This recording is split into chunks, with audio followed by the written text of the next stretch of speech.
As we've mentioned during previous advisement appointments and at orientation, undecided students will work with a UAC advisor through our TEDD process. TEDD stands for Transition, Explore, Design, and Declare. The TEDD process is founded in career development theory, life design, and our experiences working with students. We want to share with you the framework and mindsets that we will be using throughout the TEDD process in this video. But first, let's start with a story. Once upon a time before the pandemic, 3 Buccaneers traveled across the country to Stanford University's D School to attend the Life Design Studio. They learned about design thinking, did all of the life design activities, and even created and tested their own prototypes, all within a week. Since then, several other Buccaneers have attended the Life Design Studio. The entire team loved this type of thinking so much that we're bringing it to you at ETSU, and we're ready to help you design your life. So why do we think life design is so important? We want you to be prepared to explore and navigate different paths, because the truth is, interests and opportunities change over time. Here are some facts about why life design might be important to you. First, students today will change jobs about 12 times during their lives. And 85% of those jobs that students will do in 2030, they don't even exist yet. Also, 80% of job openings are not posted online, and only 5% of jobs are filled by people applying to the few jobs that are actually posted online.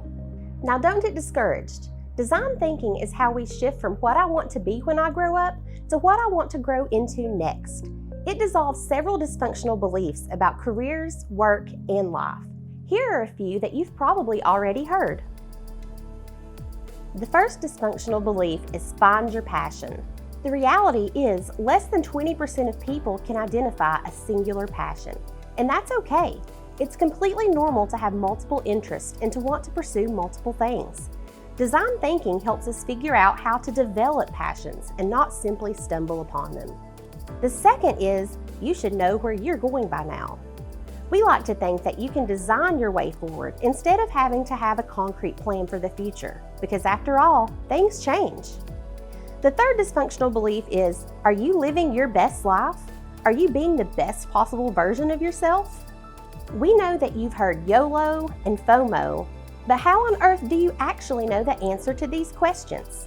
Again, design thinking can help create the career, work, and life satisfaction that most are looking for. It connects the dots between who you are, what you believe, and what you do to increase meaning making. Now that you know why and how we believe life design is important, you might be asking yourself, when do I use design thinking? Design thinking is used when we have what we call wicked problems. Now, wicked problems are those big problems or big questions that aren't well defined. Like, what should I do for a career, job, major? Those questions that are too complex where one solution doesn't work for everyone.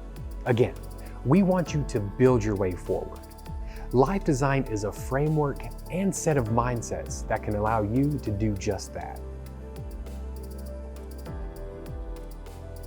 Empathize. The process starts with need finding, which is grounded in empathy, which literally means the ability to share the feelings and perspectives of another person. In the case of product design, you are empathizing with the user and trying to understand what they need. In the case of life design, the user is you, and we will be doing a lot of self-assessments to give you the ability to empathize with where you are and where you might want to be. Define. Designers love problems. In design thinking, we put as much emphasis on problem finding as problem solving. In defining the problem, it's all about scoping the shape and size and the characteristics of the problem you're trying to solve. Ideation. Designers love to ideate broadly and wildly. They love crazy ideas because they know the #1 enemy of creativity is judgment. Designers use ideation techniques that help us get past our brain's tendency to be critical and leap to judgment. In ideation, we go for volume because you choose better when you have lots of good ideas to choose from. Prototype. Once you have narrowed down to some possible ideas, it's time to pick one to build a prototype. We are building our way forward, failing fast to learn, and iterate to get the data we need for the next prototype. It's an iterative process where literally hundreds of prototypes can be made to get to the ideal solution for you. Life design prototypes are designed to ask a question and get some data about something you are interested in. Prototypes help you experience these alternatives, have meaningful conversations with your advisors and others without committing to a semester worth of classes or a major. We want to help you make a better decision about what you want to pursue with these prototypes. Test.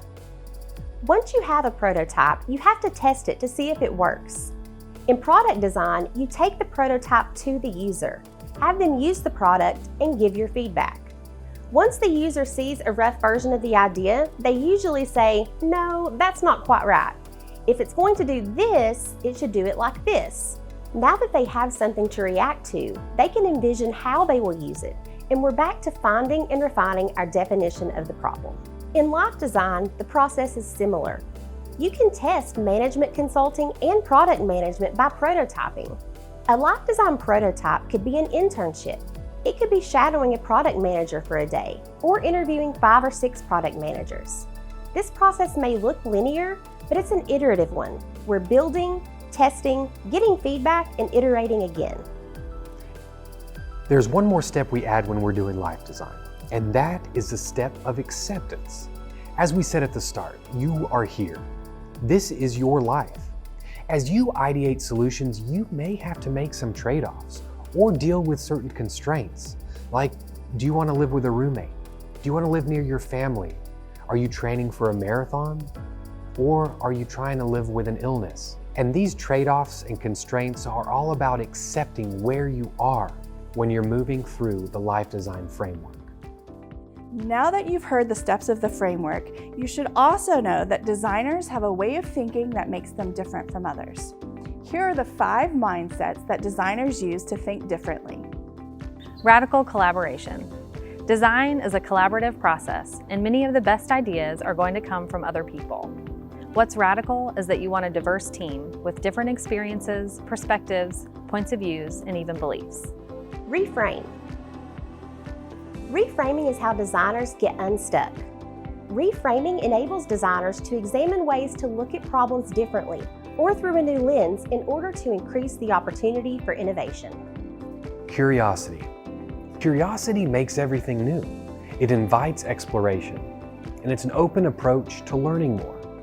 Designers look through the lens of curiosity and not judgment or rushing to solution. You will hear designers say, "Tell me more," or they'll ask open questions so that they can get at the needs and wants. They can find out what works, what doesn't, and what's missing. Mindful of the process.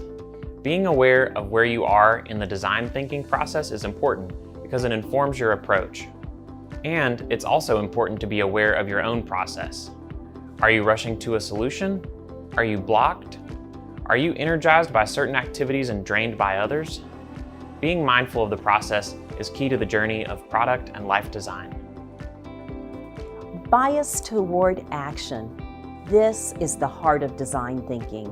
You are committed to building your way forward.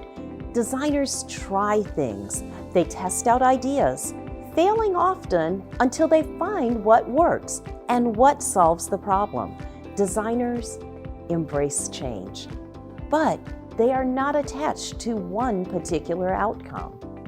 Now, before moving through the steps of the design thinking framework, it is important to understand your point of view, how you view yourself within the world, and what work or college means to you. We call this the meaning-making layer. What matters to you? So as we mentioned in the mindset, you won't be going through the life design process alone. It's best to design with others. So in the framework, there's an additional layer of discovery and support through activities, discernment, mentorship, and community. That's why we're here, to be part of your community. We are so excited that you are taking the first step toward transforming into a life designer. We look forward to collaborating with you soon. So, are you ready to design your life?